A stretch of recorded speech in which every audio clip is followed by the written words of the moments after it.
I'm not 100% sure if this is what you're looking for, but this is what I was thinking you're talking about. So if you want to do a link, you can just do like whatever your address is, www.padlet.com.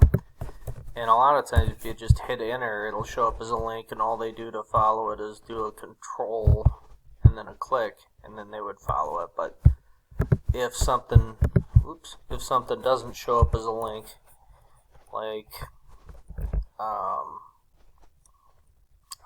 let's just say you want to do a ESPN as an example, you can just highlight it, and then you can go to the link icon, and then you can type in whatever your link is, and a lot of times it'll show up, and then you can do apply.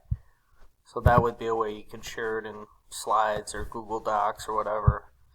And then to make sure you can share it with everybody, they want me to name the document. I'm just going to name it sample. I'll click out of that again. And then I go to share, and then I can change it so anyone can view it. And this would be the link I would share with the kids. So if I wanted to go somewhere and share that with them, I could just share that link with them. And again, if I hit enter, it'll usually just share it as a link, but otherwise, anything I put in, if I wanted to go to the Argus Leader, I could